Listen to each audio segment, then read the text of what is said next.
Catherine Foster stood motionless by the large bay window, watching raindrops race down the glass like tiny rivers seeking escape. The text message on her phone glowed with an unusual invitation. Both her sons wanted to take her to dinner. Tonight. 3 months after Edward's funeral, they suddenly remembered she existed. Something wasn't right. The sprawling colonial home felt emptier with each passing day since Edward's heart attack. 40 years of marriage ended in an ambulance siren and a hospital waiting room.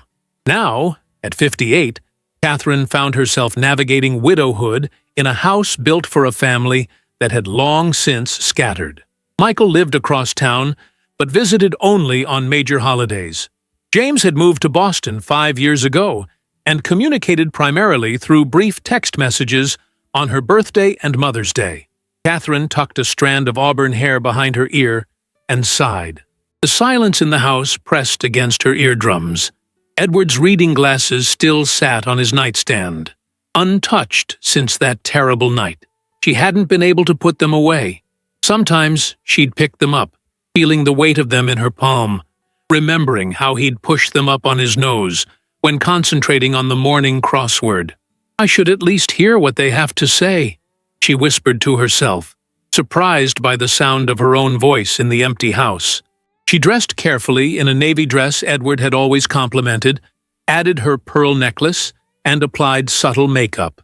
The woman in the mirror looked composed, elegant even, though her green eyes held a wariness that hadn't been there before the funeral. Catherine grabbed her purse and car keys, wondering what exactly had prompted this sudden family reunion. The restaurant was upscale. Michael's choice, no doubt. Catherine spotted them immediately. Michael and his wife Rebecca at a corner table, James beside them with his wife Diane. They were deep in conversation, but stopped abruptly when they noticed her approaching. 4 faces arranged themselves into expressions of concern so quickly it was almost comical. "Mom!" Michael stood, kissing her cheek. "You look great. We were just talking about you," James added, pulling out her chair. Rebecca reached across the table to squeeze Catherine's hand. "We've been so worried, living in that big house all alone." Catherine smiled politely. "The house is fine. I'm fine. This is a nice surprise, though. What's the occasion?" The 4 exchanged glances, a silent communication that excluded her completely. "Mom," Michael began, his voice taking on the patient tone he used with difficult clients, "we've been talking, and we're concerned about you." "All that space to manage," Diane added. "The stairs, the yard work, the property taxes," James said, then quickly added, "which must be such a burden for you now." Catherine sipped her water, watching them over the rim of her glass. So that's what this was about. The house, worth well over $1 million in the current market. And likely her investments too. Edward had left everything to her, including his life insurance policy. All told, her net worth approached $2 million. "We found a wonderful place," Rebecca said, her smile too bright. "Sunrise Senior Village. It's brand new, has amazing amenities, like living in a resort. You'd have your own apartment," Michael continued, "but with staff available 24/7. No more worrying about maintenance or cooking if you don't want to. And a built-in community," James added. "People your own age." Catherine's fork paused halfway to her mouth. "My own age? I'm 58, not 88. Rebecca laughed, a tinkling sound that didn't reach her eyes. "Of course, but it's for active adults 55 plus. You'll love it. Every Wednesday and Sunday they have bingo." The conversation continued around her as they detailed the many virtues of Sunrise Senior Village. Catherine remained quiet, observing how they'd clearly rehearsed this pitch. Michael mentioned he'd already spoken to a real estate agent who thought her house could sell quickly. James had researched the financial details of the senior community. They'd even scheduled a tour for next week. "And what about my investments?" Catherine asked finally. Michael leaned forward eagerly. "I've been thinking about that too.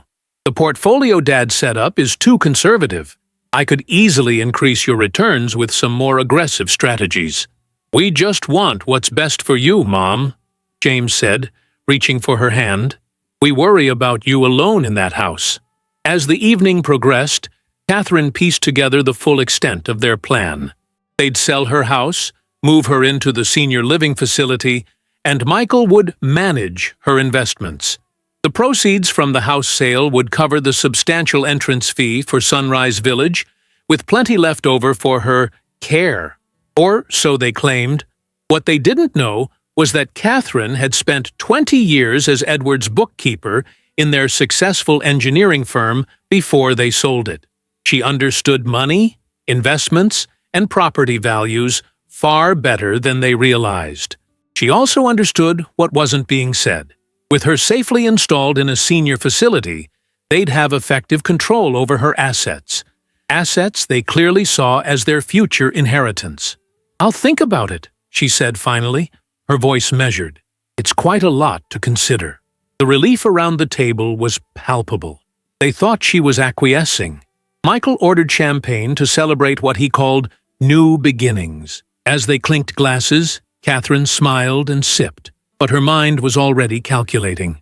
Edward had taught her to play chess, emphasizing the importance of thinking several moves ahead. She would need to be strategic, patient. This game had just begun.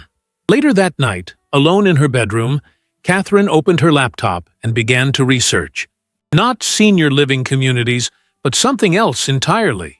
How to move assets, where they couldn't be traced or accessed without her explicit permission. By dawn, she had the beginnings of a plan.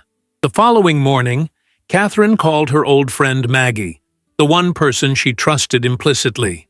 "They want to put me in a home, Mags," she said when they met for coffee. "They've already picked out the place, talked to realtors about selling my house. Michael wants control of my investments." Maggie's expression darkened. "Those ungrateful little... What are you going to do?" Catherine's lips curved into a small smile. "I'm going to give them exactly what they want. Or rather, what they think they want." For the next month, Catherine played the role of the confused widow perfectly.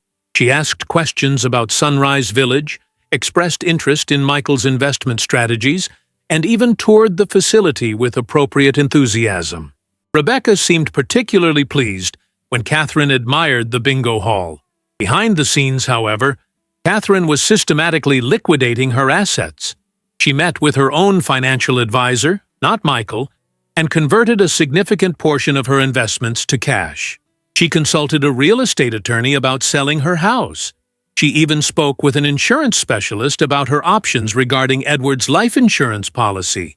"You're sure about this?" her financial advisor asked, concerned about the unusual requests. "Edward and I built this nest egg together," Catherine replied firmly.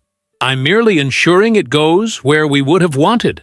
At home, she began sorting through belongings, ostensibly preparing for downsizing. She gave Maggie several precious items for safekeeping, things with sentimental rather than monetary value that she couldn't bear to lose. The rest she photographed and cataloged, then stored the inventory in a secure online account. Catherine also visited Sarah at the travel agency, where she and Edward had booked their honeymoon 36 years earlier. "I'm interested in revisiting some special memories," she explained, browsing brochures for European destinations. 6 weeks after the initial dinner, Catherine invited her sons to her home. They arrived with their wives, barely concealing their eagerness. Michael carried a folder of documents, power of attorney forms, she suspected, and perhaps paperwork for listing her house. "I've been thinking about your suggestions," Catherine began once they were seated in the living room, "about selling the house and moving to Sunrise Village." "That's wonderful, Mom," James said, exchanging glances with his brother. "And I've made some decisions," she continued. "You were right. This house is too big for just me." Michael nodded encouragingly. "The market is hot right now. My realtor friend thinks we could get 1.2 million, possibly more with a bidding war." "Actually," Catherine said calmly, "I've already sold it." Silence fell over the room. 4 pairs of eyes stared at her in shock. "You... what?" Michael managed finally. "Sold it. The closing was last week. I accepted an offer of 1.4 million. Catherine smiled. "The new owners take possession next month." Rebecca recovered first. But where will you live? Sunrise Village has a waiting list unless you put down a deposit, which we were going to help with after the house sold. That's very thoughtful, Catherine replied, but I won't be moving to Sunrise Village. Michael's face had turned an interesting shade of red. Mom, we discussed this. You need a safe place with people to look after you. Catherine regarded her elder son steadily. No, Michael, you decided I needed that. I never agreed. Then where will you go? James demanded, his voice rising slightly. You can't just sell your house without a plan. I have a plan, Catherine said. I've had one for weeks. I just didn't share it with you. She reached for her purse and withdrew a small object that looked like a thumb drive. Do you know what this is? Michael frowned. A flash drive? Close. It's what they call a cold wallet for cryptocurrency. Catherine turned it over in her fingers. Bitcoin, specifically. I've been learning quite a bit about digital currency recently. Diane laughed nervously. Mom, that stuff is complicated and risky. You should stick with traditional investments. Like the aggressive strategies Michael suggested? Catherine raised an eyebrow. I did some research on those too. They would have given him control over my accounts while generating substantial fees for his firm. Quite clever. The atmosphere in the room chilled considerably. Catherine continued, her voice level. I've liquidated most of my assets. The house, Edward's life insurance policy, our investment portfolio. Approximately 30% has gone to several charities Edward and I always supported. The rest, she held up the cold wallet. The rest is here, completely secure and accessible only to me. Michael stood up abruptly. This is ridiculous. You can't possibly understand what you're doing. Dad would never have wanted— Your father, Catherine interrupted, her voice sharp for the first time, taught me everything about our finances. We made every decision together for 40 years. He would be appalled by what you're trying to do. James leaned forward, his expression suddenly conciliatory. Mom, we're just worried about you. All that money, you could be taken advantage of? Yes, Catherine agreed. I could be. That's exactly why I've protected myself. Rebecca's face had hardened into a mask of barely contained fury. So you've given away our— She caught herself. You've given away money to strangers instead of securing your future. My future is secure, Catherine replied. I've purchased a lovely apartment in Florence, Italy. Edward and I honeymooned there, and we always plan to return. Now I will, alone, but with his memory. The room erupted in protests and accusations. Catherine sat calmly through the storm, observing her children as they revealed their true priorities with every word. Not once did they ask if this plan would make her happy.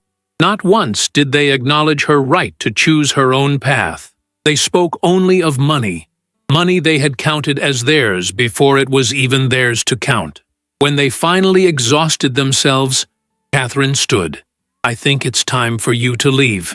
This isn't over, Michael warned, gathering his now useless documents. Actually, it is, Catherine replied. Completely over. After they stormed out, Catherine sat in the quiet house, feeling strangely peaceful. She picked up a framed photo of Edward from the side table. You were right about them, she whispered to his smiling image. But I've fixed it now. She glanced at her watch. In 3 weeks, she would board a plane with a one-way ticket. She had already enrolled in Italian language classes and connected with an expat community in Florence. At 58, Catherine Foster was about to begin an entirely new chapter, one her children had inadvertently made possible by showing her exactly who they were and who she didn't want to become. Tomorrow, she would have coffee with Maggie and tell her everything. Tonight, she would sleep soundly for the first time since Edward died, secure in the knowledge that she had taken back control of her life. The rain pattered against the windows of Maggie's cozy kitchen as Catherine sipped her coffee the next morning. Maggie Wilson had been her confidant since college, the one person who had remained constant through marriage, children, career changes, and now widowhood. Unlike Catherine's carefully styled auburn waves, Maggie's silver hair was cut in a practical bob that suited her no-nonsense personality. "You should have seen their faces, Mags," Catherine said, wrapping her hands around the warm mug. Michael looked like he was about to have a stroke. Maggie's hearty laugh filled the kitchen. "Serves them right. I always thought those boys were spoiled, even when they were little. Edward was too generous with them." Catherine sighed. "He wanted to give them everything he never had growing up. I understood it, but I worried they'd never learn to stand on their own." "Well, they're standing now, on their own 2 greedy feet." Maggie refilled their cups. "Tell me more about Florence. Are you really going through with it?" Catherine's eyes lit up as she reached into her purse and withdrew a folder containing printouts of a sunlit apartment overlooking a picturesque Italian street. "I've already put down a deposit. It's in the Oltrarno district, across the river from the main tourist areas. 2 bedrooms, a small terrace with a view of the hills. Edward and I stayed nearby on our honeymoon." "It's beautiful," Maggie said, examining the photos. "But aren't you scared? Moving to another country at our age, not speaking the language?" "Terrified," Catherine admitted, "but also exhilarated. For 36 years, my identity was wrapped up in being Edward's wife and Michael and James's mother. Even at the firm, I was always Edward's wife who does the books. Now, I can just be me." She paused, considering. "Though I'm not entirely sure who that is anymore." "That's the adventure, isn't it?" Maggie squeezed her hand. "Finding out." Catherine nodded, but her expression grew serious. "There's something else I need to ask you. Something important. Anything. I need you to be my emergency contact here, and I need you to hold something for me." Catherine reached into her purse again and pulled out a sealed envelope. "This contains a copy of my will, the password to my secure email account, and instructions for accessing a portion of my assets that aren't in cryptocurrency." Maggie took the envelope with appropriate solemnity. "You're really not telling the boys where you're going, are you?" "They'll know I'm in Italy. That much I've told them. But they won't have my address or phone number." Catherine's jaw tightened. "They'll have to demonstrate genuine concern for my well-being, not just my bank account, before I let them back into my life." Her phone buzzed with an incoming call. Catherine glanced at the screen and grimaced. "Speaking of which, that's Michael. 3rd call this morning. You going to answer?" "Not yet. Let him stew a bit longer." As if on cue, a text message appeared. "Mom, we need to talk. What you're doing is dangerous and irrational. Please call me." A second message followed quickly. "I've spoken with Aunt Helen. She agrees you're not thinking clearly. Grief does strange things to people." Catherine showed the messages to Maggie, who rolled her eyes. "Helen? Your sister who lives in Phoenix and hasn't visited in 5 years? That's their expert on your mental state?" "Apparently." Catherine turned off her phone. "They're building a case that I'm incompetent. Classic move to gain control of someone's finances. Can they do that?" "They can try." Catherine smiled grimly. "But I've already had a complete cognitive assessment done by Dr. Eleanor Phillips. It's part of my documentation. Perfect score. They've underestimated me at every turn, Mags. They still see me as just their technologically challenged mother who needs their protection." The 2 women spent the afternoon reminiscing and finalizing Catherine's preparations. Maggie agreed to drive her to the airport when the day came and to keep their plans secret. As evening approached, Catherine reluctantly turned her phone back on to call for a rideshare service. 27 missed calls and messages awaited her. "I should deal with this," she sighed. "Better now than later." She called Michael first, putting the phone on speaker so Maggie could listen. "Mom!" His voice was strained. "Where have you been? We've been worried sick." "I've been having coffee with Maggie, Michael. There's no need for concern." "No need? You drop a bombshell about selling the house and running away to Italy with all your money converted to some internet currency scam, and there's no need for concern?" His voice rose with each word. Catherine kept her tone measured. "I'm not running away. I'm moving to a place I've always loved, at a time in my life when I'm free to do so. As for my financial decisions, they're exactly that. Mine. Mom, You don't understand what you're doing. Bitcoin is volatile and risky. And living alone in a foreign country at your age, at my age, Catherine interrupted. Michael, I'm 58, not 88. Your father and I ran a successful engineering firm for 20 years. I handled all the bookkeeping, taxes, and investments. I think I can manage a move to Italy. Neat, but what if something happens to you there? What if you get sick or... I've arranged for comprehensive international health insurance. I've researched the Italian healthcare system, which, by the way, ranks considerably higher than ours.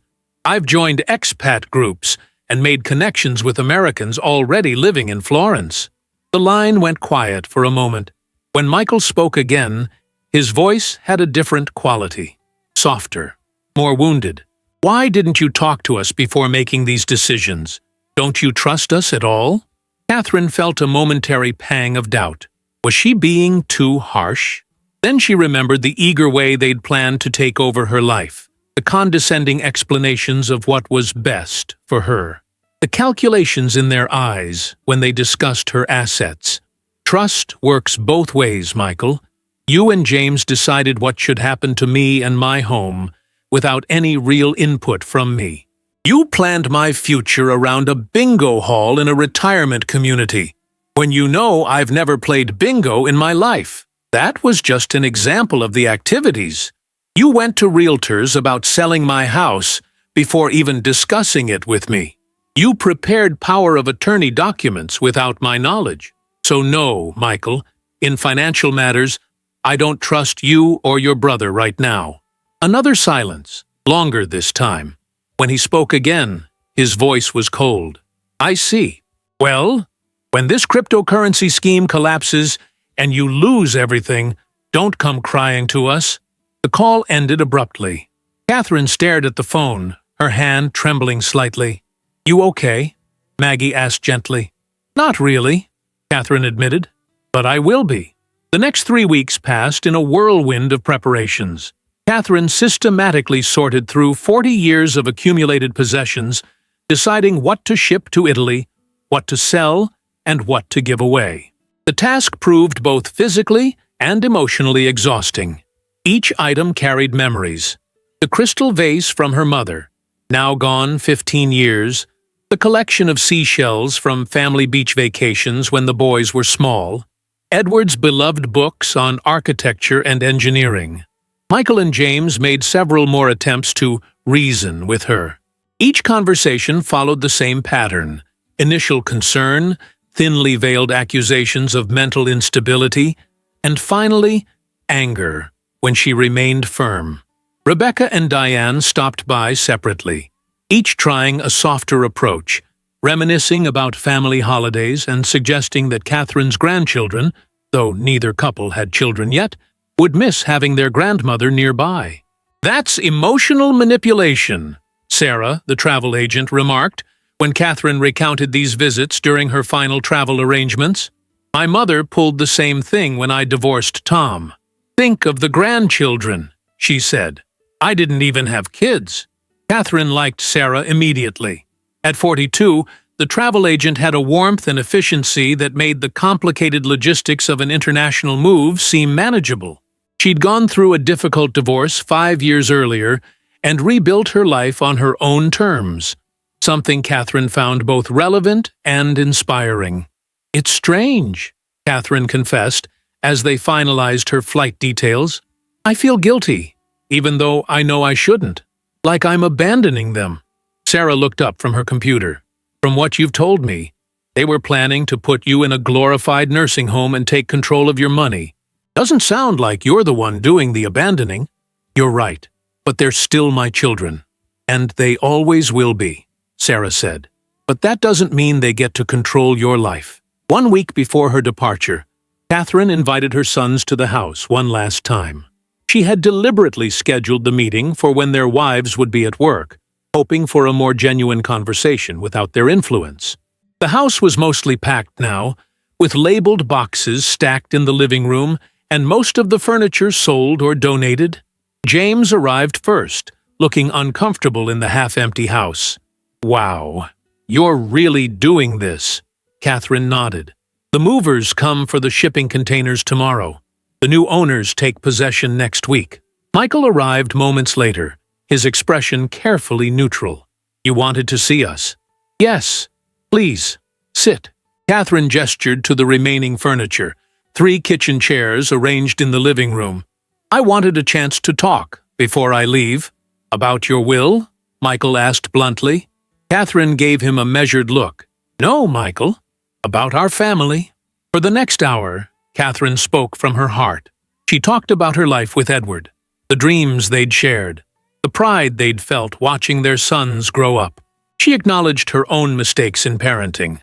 Perhaps they'd given too much, protected too fiercely, failed to teach the harder lessons about earning one's way. Your father and I wanted you to have easier lives than we did, she explained. But maybe we made things too easy. We wanted to give you everything. And somehow that's translated into you feeling entitled to everything, including my autonomy. That's not fair, James protested. We were trying to help. Were you? Catherine asked quietly. Or were you helping yourselves to what you see as your inheritance? Michael stood abruptly. This is ridiculous. We're your children. Of course we're going to inherit your estate eventually. That's how families work. We were just trying to make sure it's properly managed in the meantime. By you, Catherine pointed out. Managed by you, for your eventual benefit, without any consideration for what I might want to do with the second half of my life. The second half? James scoffed. Mom, be realistic. You're nearly 60. Your grandmother lived to be 97, Catherine reminded him.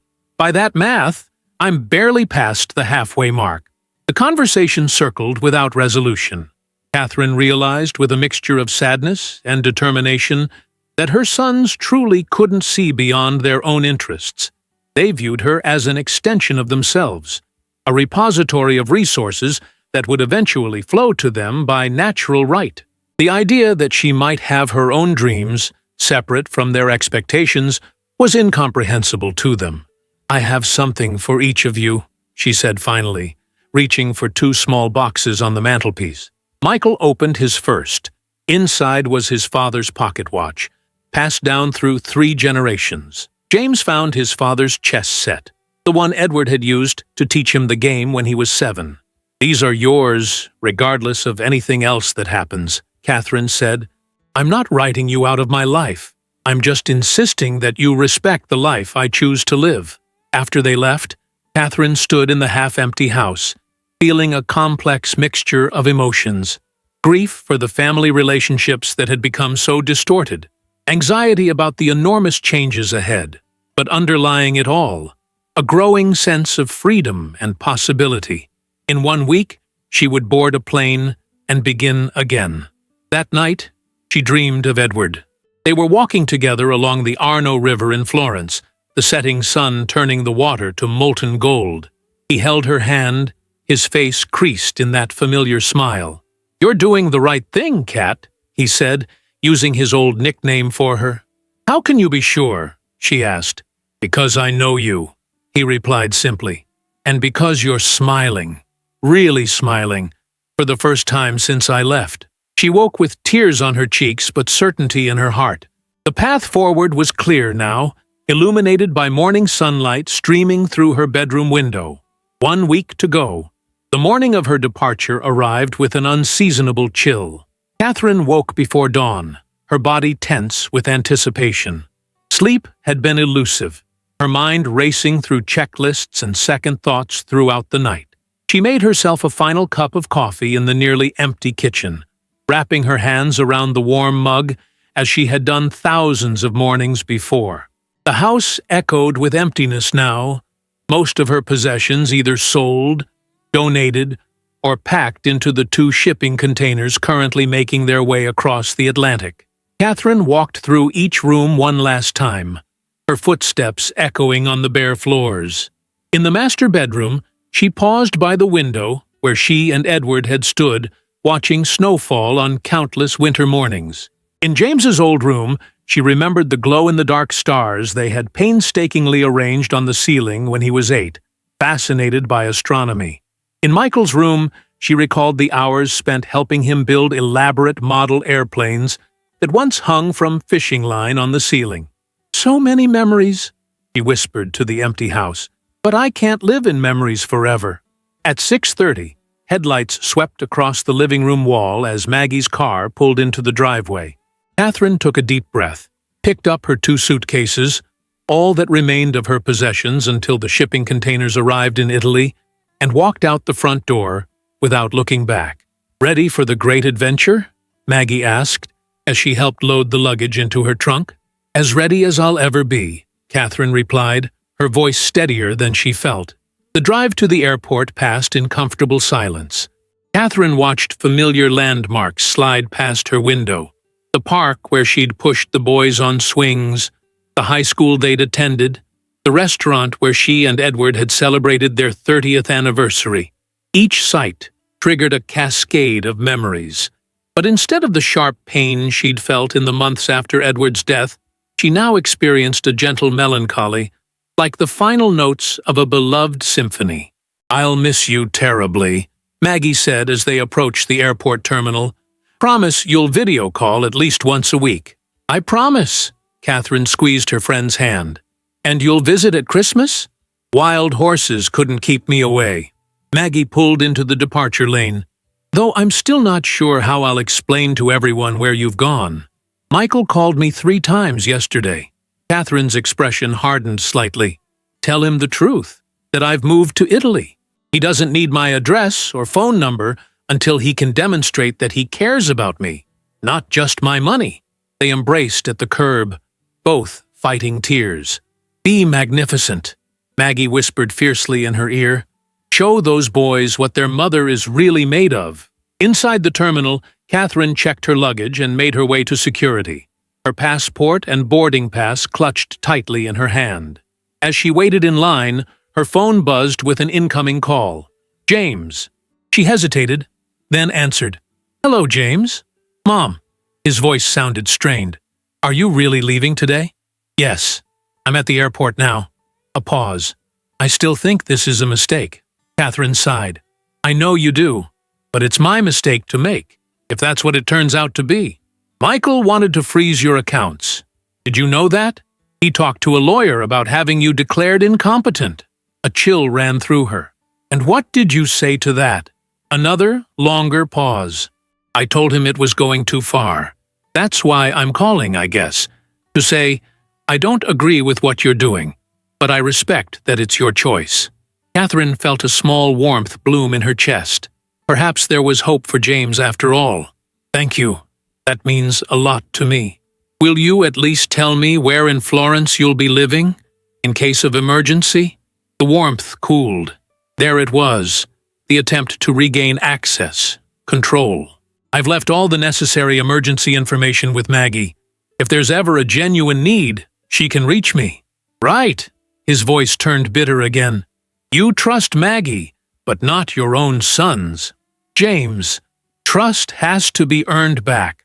I hope someday—" "Have a safe flight, Mom." He hung up. Catherine stared at the phone for a long moment, then turned it off and slipped it into her purse. Security, then a 12-hour flight, then a new life, one step at a time. The journey passed in a blur of security checkpoints, crowded terminals, and the muffled roar of jet engines. Catherine barely touched the airline meals. Her stomach knotted with a mixture of anxiety and excitement. She tried to sleep, but managed only brief, restless naps, her mind continually cycling through doubts and fears. What if the apartment wasn't as advertised? What if her limited Italian wasn't enough to get by? What if she became ill in a foreign country with no family nearby? "You're being ridiculous," she told herself firmly. "People move countries all the time. You've planned for every contingency." Still, as the plane began its descent into Florence, her heart hammered against her ribs. Through the small window, she caught glimpses of the red-tiled roofs and ancient stone buildings that defined the city's historic center. Somewhere down there was her new home, a place she had visited only through virtual tours and photographs. Customs and immigration went more smoothly than she had feared. Her paperwork was in order, her her residency permit application properly filed. Outside the secure area, she spotted a man in a dark suit holding a sign with her name. The car service, another detail arranged weeks in advance. "Signora Foster?" the driver confirmed, taking her luggage. "Benvenuta a Firenze." "Grazie," Catherine replied, one of the few Italian words she felt confident pronouncing correctly. The drive from the airport to her apartment in the Oltrarno district provided Catherine with her first real glimpse of her new home city. They crossed the Arno River, its waters gleaming in the late afternoon sunlight, and wound through narrow medieval streets barely wide enough for the car. Catherine's eyes widened at the centuries-old buildings, the small shops with their colorful awnings, and the locals going about their evening routines, so different from the wide suburban streets she had left behind. "Here we are, Signora," the driver announced, pulling up outside a 4-story stone building with green shutters and window boxes spilling over with geraniums. "Via dei Serradli, numero 42. Catherine paid the driver and stood on the sidewalk with her luggage, staring up at the building. This was it, the leap of faith. She took a deep breath and approached the heavy wooden door, punching in the entry code she had memorized. The apartment was on the 3rd floor. Catherine eyed the narrow staircase with trepidation, but the driver had already disappeared with his tip. One step at a time, she told herself again, and began the climb. By the time she reached her door, she was breathing heavily, her legs protesting the unaccustomed exercise after hours of sitting on the plane. The key turned smoothly in the lock, and Catherine stepped into her new home for the first time. The reality matched the photographs almost perfectly. Wooden beams crossed the ceiling above terracotta tile floors. Light streamed through tall windows overlooking the street below. The furniture, a mix of antique and modern pieces she had purchased along with the apartment, waited exactly as arranged in the photos. A vase of fresh flowers sat on the dining table beside a welcome note from the property manager. Catherine walked slowly through each room, trailing her fingers over surfaces, opening cabinets, testing the firmness of the mattress in the bedroom. It was smaller than her house in the States, but still generous for one person. The second bedroom would serve as her office and guest room for when Maggie visited. Finally, she stepped out onto the small terrace. The sun was setting behind the hills beyond the city, painting the sky in vivid oranges and pinks. Church bells rang in the distance. On the street below, locals strolled arm in arm, heading home or out to dinner. The scent of garlic and tomatoes wafted up from a nearby restaurant. "We made it, Edward," she whispered, imagining him standing beside her. "It's even more beautiful than I remembered." Exhaustion suddenly overwhelmed her. The time difference, the emotional strain of the past weeks, the physical exertion of travel, it all crashed down at once. Catherine barely managed to unpack her toiletries and change into pajamas before collapsing onto the bed. Despite her racing thoughts, sleep claimed her almost instantly. She woke disoriented, the unfamiliar ceiling above her causing a moment of panic before memory returned. Italy, Florence, her new home. Sunlight streamed through windows she had forgotten to cover with the shutters. The clock beside the bed read 10:15. She had slept for nearly 12 hours. Catherine rose and made her way to the small kitchen, where she found the coffee and simple provisions the property manager had stocked for her arrival. The coffee maker was different from her machine at home, but she figured it out after some trial and error. That first sip of strong Italian coffee on her terrace, overlooking the awakening city, felt like a victory. Small, but significant. "Day 1, she murmured to herself. "Let's see what you bring." The first week passed in a blur of practical matters. Catherine located the nearest grocery store, pharmacy, and bank. She figured out the bus system with the help of a patient ticket seller who spoke enough English to guide her. She attended her first Italian language class, where she met other expatriates in various stages of settling into Florentine life. Among them was Eleanor, a 72-year-old retired literature professor from Boston who had moved to Florence 5 years earlier after her husband's death. "Best decision I ever made," Eleanor told Catherine over coffee after class. "My children thought I was having a crisis at first. Now they visit every summer and marvel at how much younger I seem. My sons think I've lost my mind," Catherine confessed. "They tried to have me declared incompetent." Eleanor laughed, a rich, throaty sound. "Join the club, dear. My son-in-law is a psychiatrist. He actually suggested medication when I announced my move. Now, he asks me for restaurant recommendations for his patients traveling to Italy." Catherine found herself relaxing in Eleanor's company. The older woman had navigated exactly the path Catherine was now beginning. Her confidence and evident happiness offered living proof that such a dramatic life change could succeed. "The hardest part is the first 3 months," Eleanor advised. "You'll question your decision daily. You'll miss familiar comforts. You'll get frustrated with the language barrier and Italian bureaucracy. Push through it. By month 4, you'll start to find your rhythm." By the end of the second week, Catherine had established the beginnings of a routine. Mornings began with coffee on her terrace, followed by Italian language study. Afternoons were for exploring her neighborhood, running errands, or attending her language class. Evenings often found her at a small restaurant around the corner, where the owner, Marco, had taken a grandfatherly interest in the American widow, making sure she always had the freshest specials and a good table. At night, she video-called Maggie, sharing the day's discoveries and challenges. Maggie provided updates from home. Most importantly, that Michael had indeed consulted a lawyer about challenging Catherine's competency, but without access to her recent medical evaluations and with her assets already moved, he had no case. "He's furious," Maggie reported. "James less so. He called me yesterday asking if you were settling in okay." "That's something at least," Catherine sighed. Despite everything, she missed her sons. Or rather, she missed the relationship she wished they had, the one she had imagined all those years as she raised them. The third week brought the arrival of her shipping containers. Catherine spent days unpacking the items she had deemed essential enough to bring across an ocean. Edward's favorite reading chair, family photo albums, her collection of cookbooks, the quilt her grandmother had made for her wedding. With these familiar objects arranged around her, the apartment began to feel truly like home, a blend of her past life and her new beginning. That same week, she opened an Italian bank account and transferred a portion of her cryptocurrency holdings back into traditional currency, enough to live comfortably for several years, but not so much that Michael or James could trace or access it. The cold wallet containing the bulk of her assets remained secure, password protected with a phrase only she would know.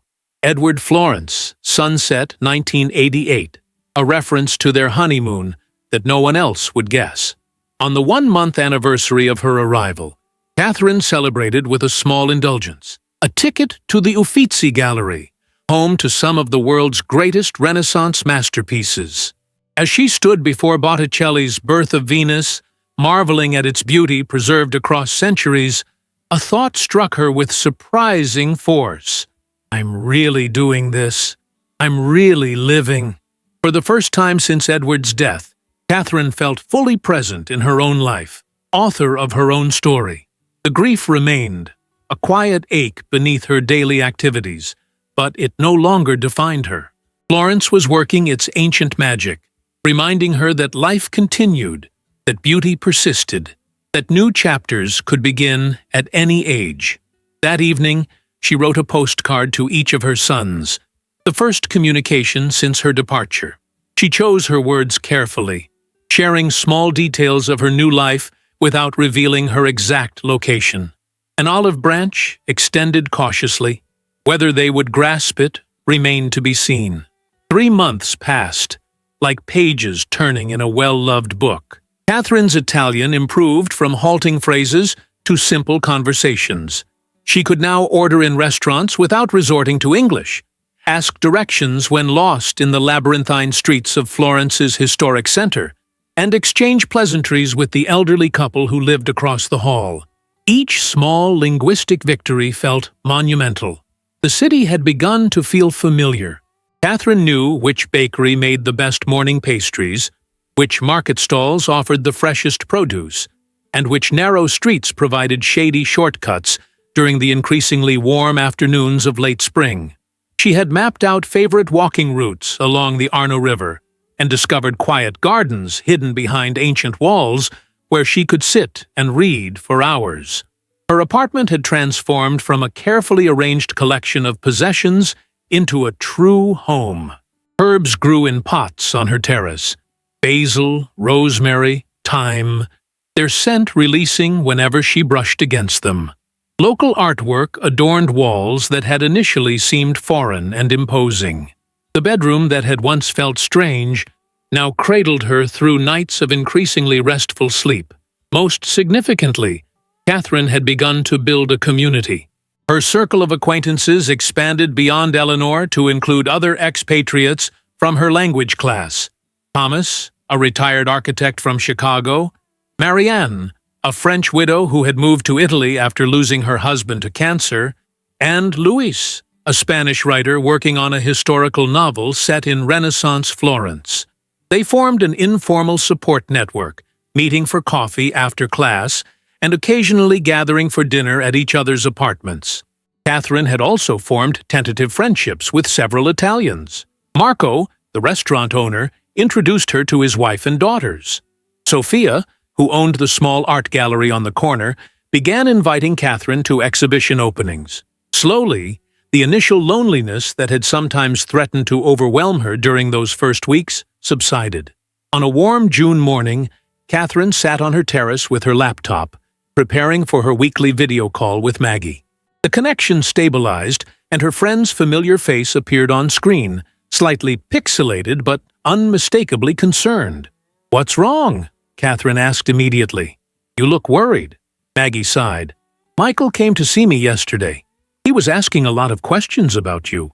Where exactly you're living, whether you're really okay financially, if you've mentioned coming back." Catherine's hand tightened around her coffee cup. "What did you tell him?" "Only what you've authorized, that you're in Florence, that you're doing well, and that you'll contact them when you're ready." Maggie hesitated. "But Kat, he seemed different this time. Less angry, more, I don't know, subdued. Did he mention anything about legal action? Or my mental state?" "No, nothing like that. He actually brought Rebecca and their little boy." Catherine's breath caught. "Their what? Oh God, you didn't know." Maggie's expression crumpled. "I'm so sorry. I thought surely they would have told you. Rebecca had a baby 3 weeks ago. A boy. They named him Edward." The world seemed to tilt sideways. A grandson, named after Edward. And no one had told her. "Catherine, are you okay?" She couldn't speak for a moment, her throat constricted with emotion. When she finally found her voice, it emerged as a whisper. "They didn't tell me. My first grandchild. And they didn't even tell me. I'm so sorry," Maggie repeated. "I assumed they would have at least emailed you." Catherine stood abruptly, needing to move, to process this revelation. She paced the small terrace, her mind racing. A grandson, the continuation of Edward's family line, carrying his name. And she was 3,000 miles away, a stranger to this new life. "Did they bring pictures?" she asked finally. "Yes. He's beautiful, Kat. Dark hair like Michael, but I think he has your eyes." Maggie paused. "Michael said something about sending you photos, but he didn't have your current email. I gave it to him. I hope that was okay." Catherine nodded, still struggling to absorb the news. "Yes, of course. Thank you." The remainder of their conversation passed in a blur. After disconnecting, Catherine sat motionless on the terrace, watching shadows shift across the terracotta rooftops as clouds drifted overhead. Her emotions cycled rapidly between joy at the existence of this new family member, hurt at being excluded from such momentous news, and a creeping doubt about her decision to distance herself so completely. Had she been too harsh? Too absolute in her judgment? The questions haunted her throughout the day as she went mechanically through her routine: language study, errands, and afternoon coffee at her usual cafe. She found herself unable to focus, her mind constantly returning to the image of a tiny boy with Edward's name, whom she had never seen. That evening, she checked her email obsessively. Nothing from Michael. The hurt deepened, calcifying into a hard knot beneath her ribs. She picked up her phone twice to call him, then set it down again, remembering the coldness in his voice during their last conversation, his attempts to control her finances, his threats of legal action. Just before midnight, the email notification she'd been waiting for finally appeared. From Michael. The subject line read simply, "Your grandson." Catherine's hand trembled as she opened it. The message was brief, almost clinical. "Mom, Rebecca gave birth to Edward James Foster on May 12th, 7 pounds, 6 ounces, 21 inches long. Mother and baby doing well." Attached are some photos. Michael, no warmth, no invitation to connect or visit. Just the bare facts and 5 photographs of a tiny, perfect face framed by a blue hospital blanket. Catherine studied each image with desperate attention, searching for traces of Edward, of her sons as babies, of herself. The dark hair was definitely Michael's, but there, the shape of the eyes, the slight dimple in the chin, those were Edward's features, preserved in this new generation. Tears flowed freely now, dropping onto the screen of her tablet. She wanted to reach through the device and touch that soft cheek, to hold this small continuation of her family's story. The distance she had carefully constructed between herself and her sons suddenly felt like an unbearable chasm. Catherine composed and deleted 3 different replies before settling on, "Michael, thank you for sharing these beautiful photos. Edward is perfect. I can see both you and your father in him. Please give my love to Rebecca, and congratulations on becoming parents. This is wonderful news. I would love to arrange a video call to see the baby properly when you're ready. Let me know what might work with your schedule. Love, Mom." She hesitated over the love signature, wondering if it was presumptuous after all that had happened, but left it. Whatever their conflicts, she did love her sons. That had never changed. Sleep eluded her that night. Catherine lay awake, remembering the births of her own children. Michael's difficult delivery after 30 hours of labor, James's surprisingly quick arrival 4 years later. She recalled Edward's face, transformed with wonder as he held each son for the first time. "Look what we made, Cat," he had whispered, awestruck. By morning, Michael had not replied. Catherine tried to push aside her disappointment as she prepared for her Italian lesson. Perhaps he was busy with the new baby. Perhaps Rebecca was struggling with postpartum recovery. Perhaps they simply needed time to consider her request for a video call. Or perhaps, a small voice whispered, they have no intention of allowing you into their child's life. 3 days passed with no response. Catherine found it increasingly difficult to concentrate on her daily activities. The joy she had cultivated in her new life seemed dimmed, overshadowed by this reminder of all she had left behind. She considered booking a flight back to the States, making an unannounced visit, forcing a reconciliation. But the thought of returning to the scene of so much conflict filled her with dread. On the 4th day, she confided in Eleanor during their weekly lunch. "You're a grandmother several times over," Catherine said. "How do you manage the distance?" Eleanor considered the question, twirling pasta around her fork. "With great difficulty, especially at first. My daughter was still angry about my move when her first child was born. She withheld photos, updates, everything, trying to punish me, I think. What changed? Time, consistency.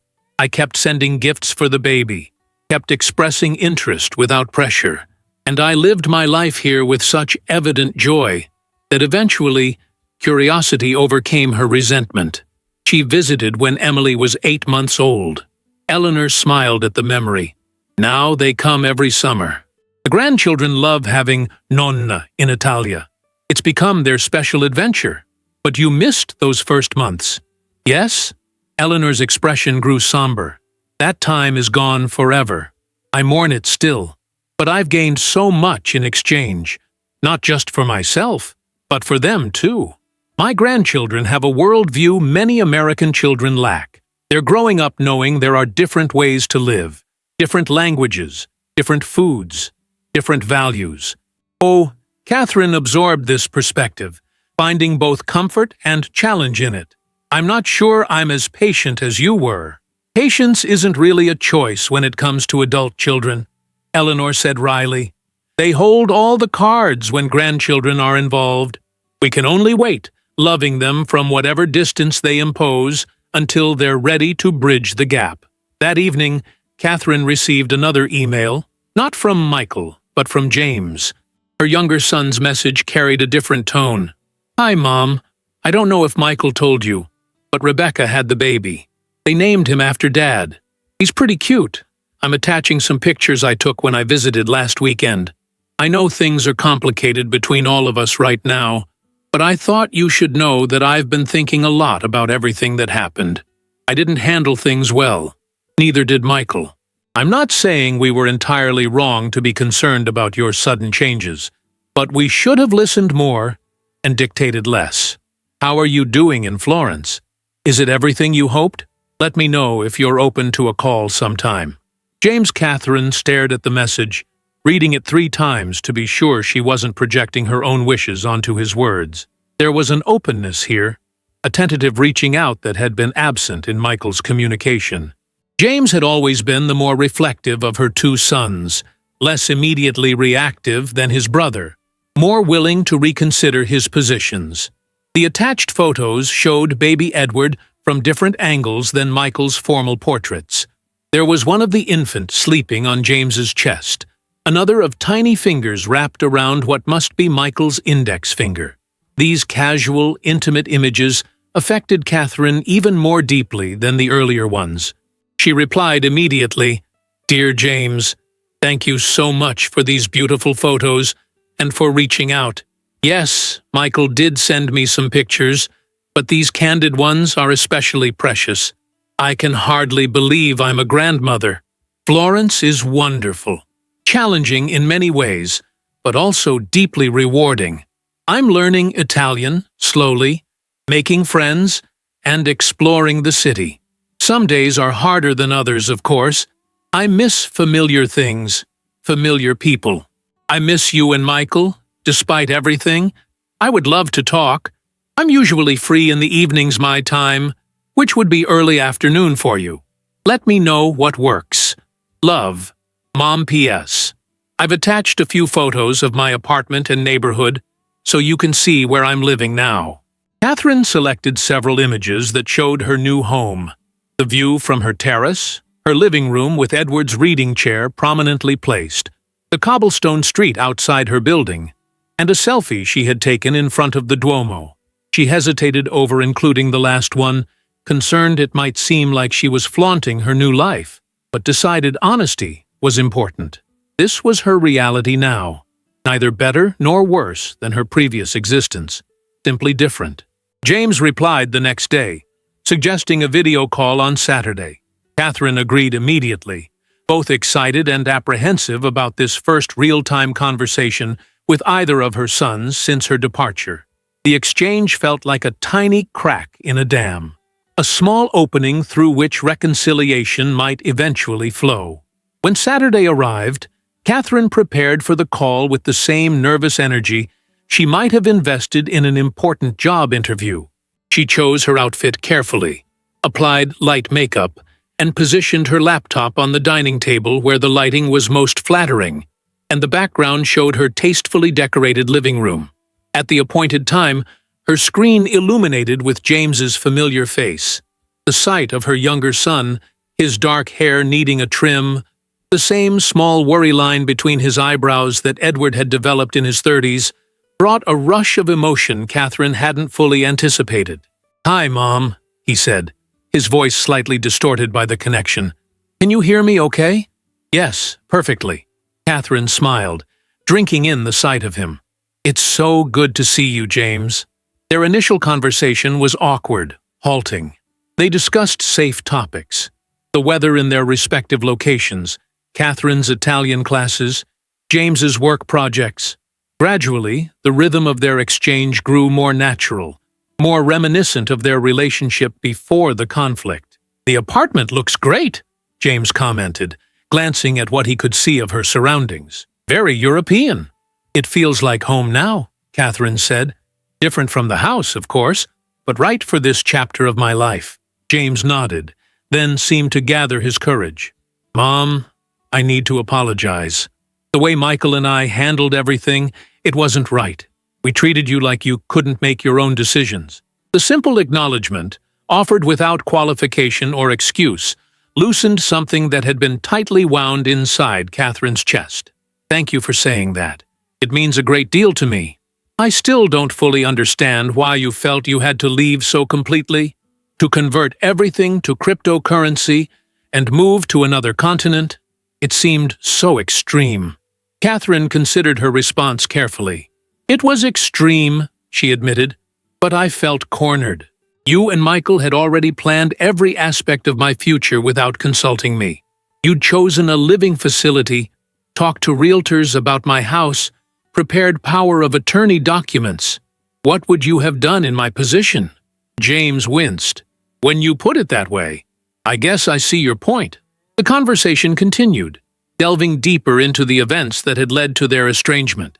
For the first time, Catherine felt James was truly listening to her perspective rather than dismissing it as the irrational reaction of a grieving widow. Progress, however tentative, was being made. "What about the baby?" Catherine asked eventually. "How is little Edward doing? And Rebecca?" James's expression brightened. "They're good. The baby's gaining weight like a champion. Rebecca's exhausted, of course. Michael's trying to help, but you know how he is. Not exactly a natural with the emotional support." "And have you thought about children?" Catherine asked gently. "You and Diane?" A shadow crossed James's face. "We've been trying. No luck so far. Some fertility issues we're working through." "I'm sorry to hear that." Catherine hesitated, then added, "I hope it works out for you both." They talked for nearly 2 hours, longer than either had anticipated. As they prepared to end the call, James asked tentatively, "Would it be okay if we did this again? Maybe make it a regular thing?" Catherine felt a spark of hope ignite in her chest. "I'd like that very much." "And Mom? I haven't told Michael we're talking. He's still processing everything. But I think given some time, he might come around too." Catherine nodded, understanding the complexity of the situation. "One step at a time," she said. "That's how I've been approaching everything since I got here. One step at a time." After disconnecting, Catherine sat quietly, absorbing what had just occurred. The conversation had been far from perfect, with many difficult topics still unaddressed, but it represented genuine progress. A door had been opened. The possibility of reconciliation, however distant, now existed, where before there had been only silence. That night, Catherine dreamed of Edward again. This time, they were sitting on her terrace in Florence, watching the sunset together. "They named the baby after you," she told him in the dream. Edward smiled. "I know. And eventually, you'll hold him. Just be patient, Cat. Some journeys take longer than others." She woke with tears on her pillow, but peace in her heart. The path forward remained uncertain, but for the first time since learning of her grandson's birth, Catherine felt a renewed sense of purpose. She would continue building her new life in Florence, while gently, patiently working to repair the damaged connections to her old one. Some journeys indeed took longer than others, but they were no less worth undertaking. Autumn painted Florence in rich, burnished hues. 6 months had passed since Catherine's arrival, transforming her from anxious newcomer to confident resident. She navigated the cobblestone streets with familiar ease, greeted shopkeepers by name, and conducted increasingly complex conversations in Italian that now flowed more naturally from her lips. The weekly video calls with James had become a cherished anchor in her routine. Their conversations had deepened beyond surface pleasantries to meaningful exchanges about their lives. their grief over Edward's death, and their hopes for the future. James had begun sharing more about his fertility struggles with Diane, finding in his mother a compassionate confidant rather than the controlling figure he had once resented. "The doctor says our best option is IVF," he explained during their most recent call. "But it's expensive, and insurance only covers part of it." Catherine had listened thoughtfully. "I might be able to help with that," she offered carefully, aware of the complex dynamics around money that had contributed to their estrangement. James had hesitated. "That's generous, Mom, but after everything that happened with the inheritance issues, this would be different," Catherine explained. "Not an advance on any inheritance, but a gift from a grandmother who wants to help create her grandchild. Think about it. No pressure." The conversation marked a significant evolution in their relationship.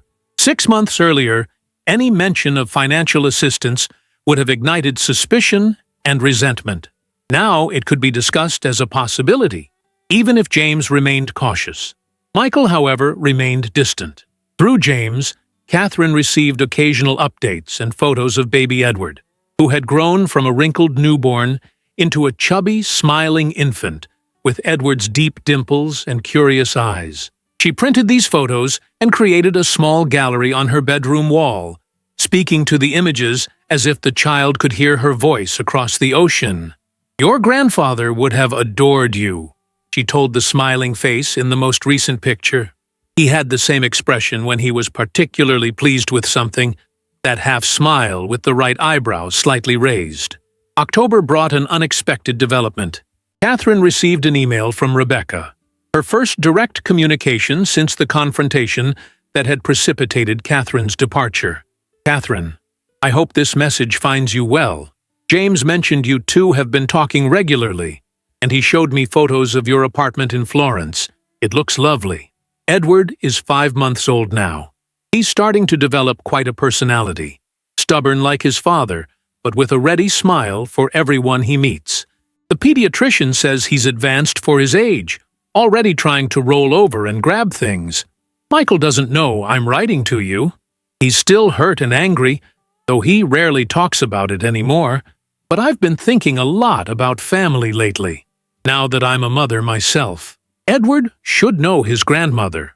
We're considering a trip to Italy next spring, when the baby is a bit older and can travel more easily. Would you be open to seeing us if we came to Florence? No pressure. Just an idea I've been considering." Rebecca Catherine read the message 3 times, her heart racing. The olive branch she had extended months ago was finally being reciprocated, not by Michael directly, but through Rebecca, an unexpected ally. She composed her reply carefully. "Dear Rebecca, thank you for reaching out. Your email brought tears to my eyes. Happy ones. I would be overjoyed to see you, Michael, and especially little Edward, if you visit Florence. My door is always open to you. Spring is beautiful here, April and May especially, when the gardens are in bloom and before the summer crowds arrive. Please know that despite all that happened, I have never stopped loving Michael or wanting to be part of his life, and now, his son's life. Some distances take time to bridge. With warm regards, Catherine," she sent the message, then immediately called Maggie to share the news. "That's wonderful!" Maggie exclaimed. "Rebecca always struck me as the sensible one. And a trip to Italy? Perfect neutral ground for a reunion." "If it happens," Catherine cautioned, "Michael might veto the idea once he knows. Or he might surprise you," Maggie suggested. "Having a child changes people, makes them see their own parents differently." The possibility of this family visit became a bright point on Catherine's horizon, something to plan for and anticipate during the darker, colder days of approaching winter. She began researching child-friendly activities in Florence, restaurants that would accommodate an infant, and the best shops for baby gifts. November brought another unexpected communication, an email from Michael himself, brief and formal, but unmistakably a step toward reconciliation. "Mom, Rebecca told me about her email to you and your response. While I still have reservations about how things unfolded last year, I recognize that continuing this estrangement serves no one, least of all my son. If we proceed with the trip to Italy in the spring, I am willing to meet.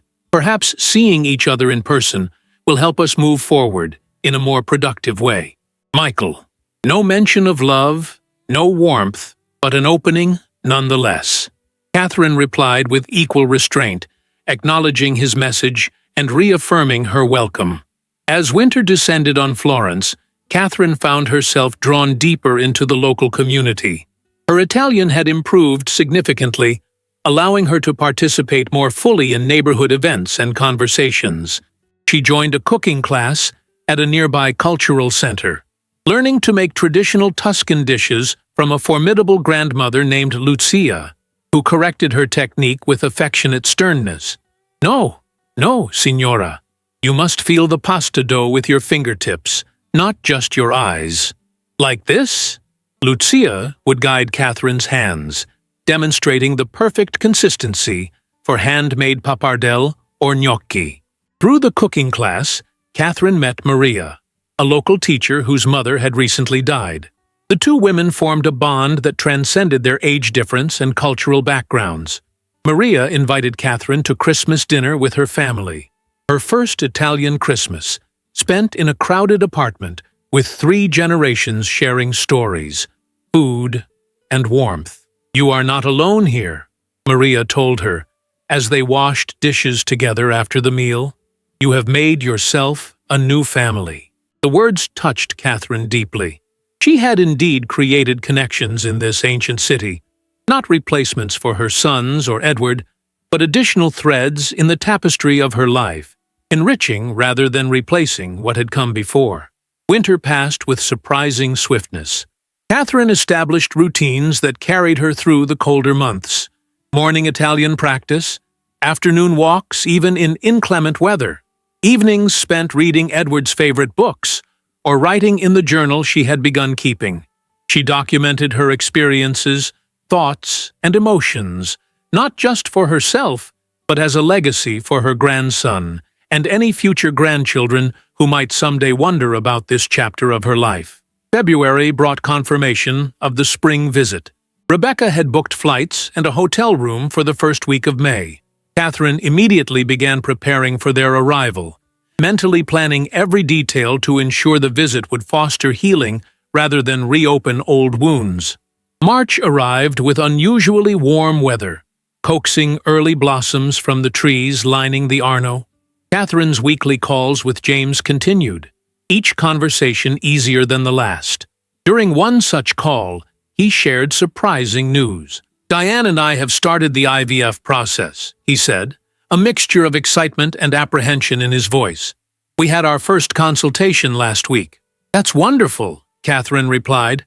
How are you both feeling about it? Nervous? Hopeful? James hesitated. Actually, we've been thinking about your offer to help.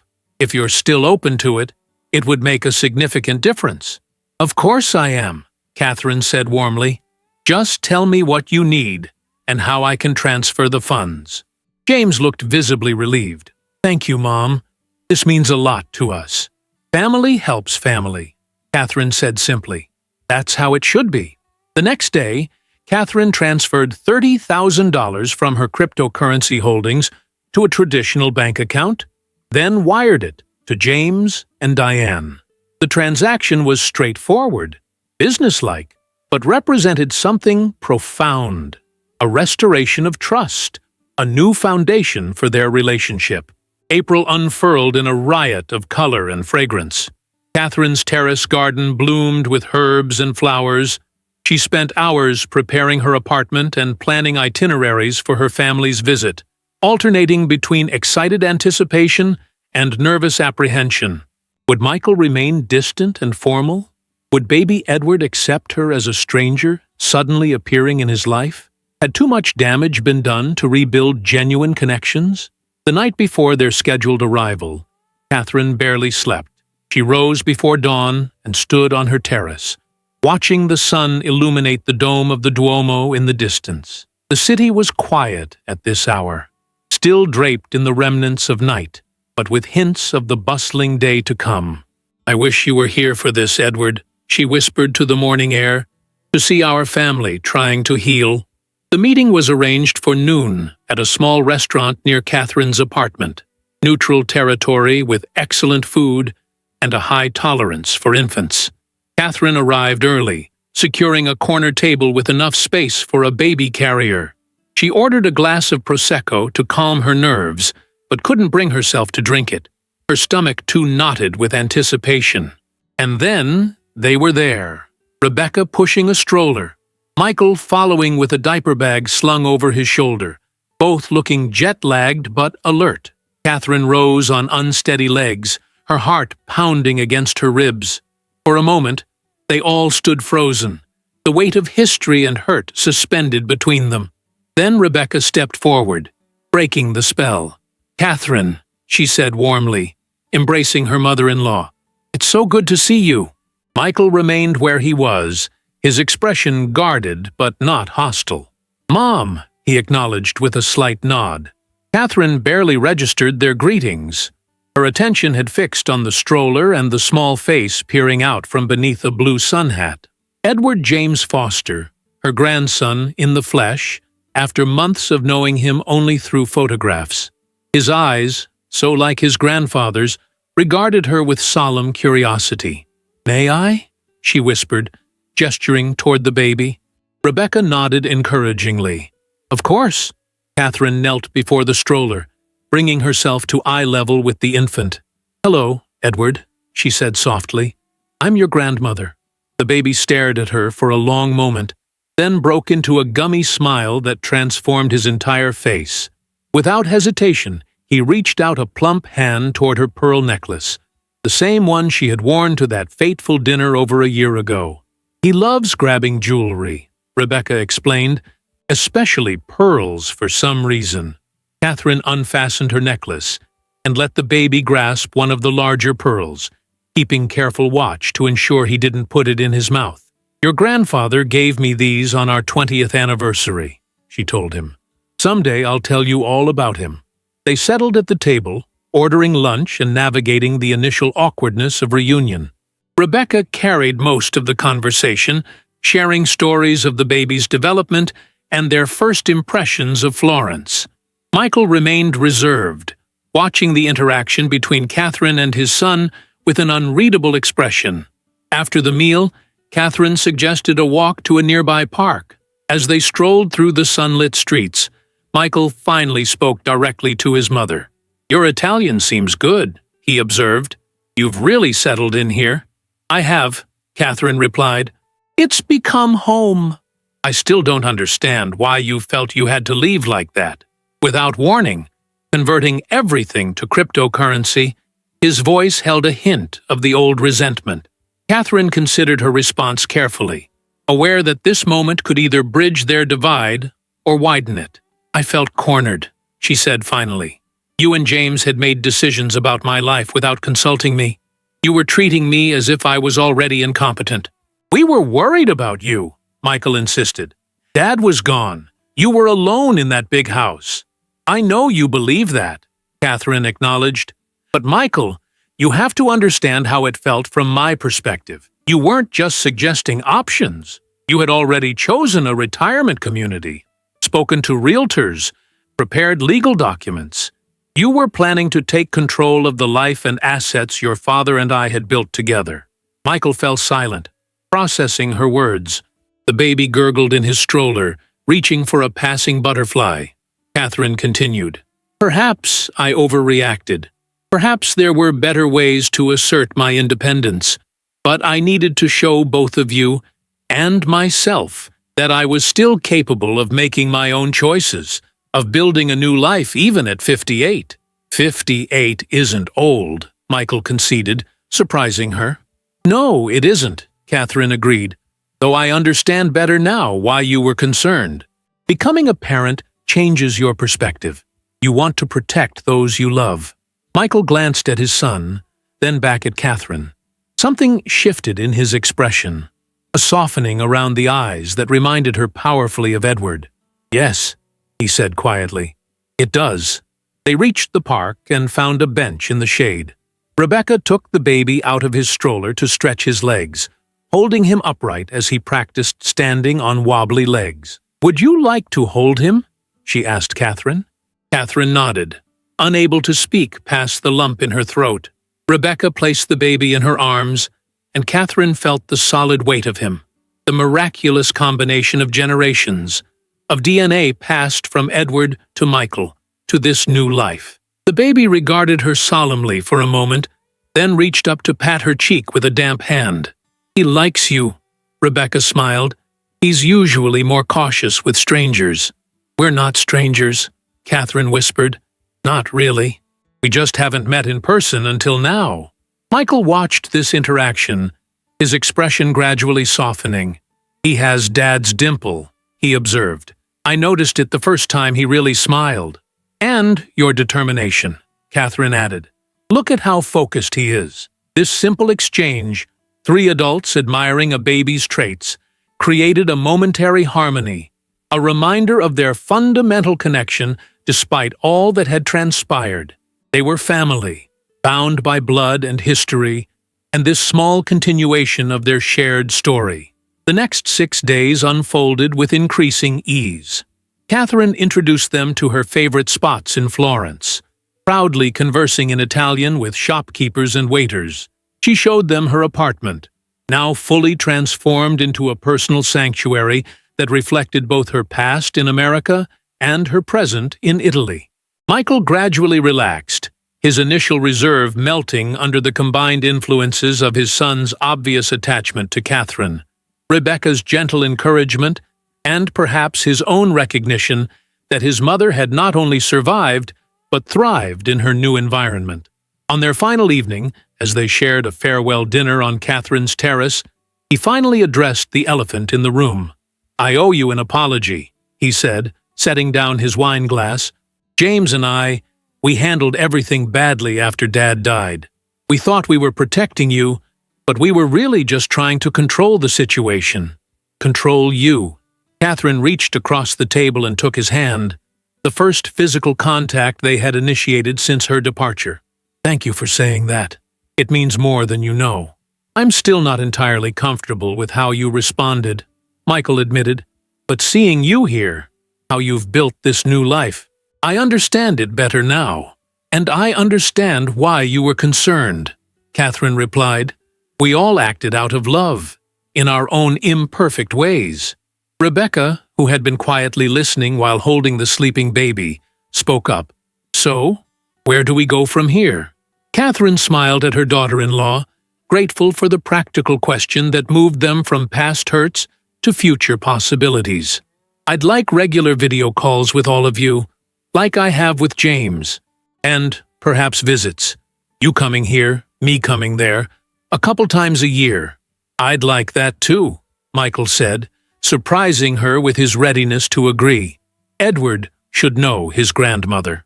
"And his Italian heritage," Rebecca added with a smile, "even if it's adopted rather than genetic." They laughed together, the sound drifting up into the star-filled Florentine night. Catherine felt something shift and settle within her. Not an ending to all the complexity between them, but a beginning of something new and potentially beautiful. The morning of their departure arrived too quickly. At the taxi that would take them to the airport, Catherine embraced Rebecca warmly, then bent to kiss her grandson's forehead. "Grow strong and curious, little one," she whispered. "I'll see you again soon." Finally, she turned to Michael. For a moment, they regarded each other uncertainly, 18 months of hurt and misunderstanding hanging between them. Then Michael stepped forward and embraced her. A brief, slightly awkward hug, but genuine. "Take care, Mom," he said. "We'll call when we're home." "I'd like that," Catherine replied, her voice steady despite the emotions swelling in her chest. She stood on the sidewalk, waving as the taxi pulled away, watching until it disappeared around a corner. Then she turned and walked slowly back to her apartment, her steps lighter than they had been in months. On her terrace, Catherine picked up the journal she had been keeping and opened to a fresh page. She began to write, May 7th, 2025. Today marks a new beginning, not a complete resolution, those rarely exist in real families, but a genuine start toward healing. I held my grandson for the first time. I saw my son smile at me again. We ate together, walked together, talked honestly together. Small miracles, all. Edward would be proud of us. He always believed in second chances, in the possibility of repair even after terrible breaks. Nothing is ever truly lost, he used to say, unless you stop looking for it. I've found my way here in Florence, a life I never imagined, but now cannot imagine living without. And now, perhaps, I'm finding my way back to being a mother and grandmother too, in new forms that honor both who I was and who I've become. The story continues. Not the ending I expected when I boarded that plane 18 months ago, but maybe a better one than I could have written alone. Catherine closed the journal and looked out over the ancient city that had become her home. Church bells rang in the distance, marking the hour. On the street below, locals and tourists mingled in the spring sunshine. Life flowed around and through her, vital and unpredictable and beautiful. In her pocket, her phone chimed with an incoming message. A photo from Rebecca, Michael holding the baby at the airport gate, both smiling at the camera. The caption read simply, "Until next time." Catherine smiled, saving the image to the growing collection of family photographs. The distance between them, both physical and emotional, remained. But bridges were being built, slowly, deliberately, with care and intention.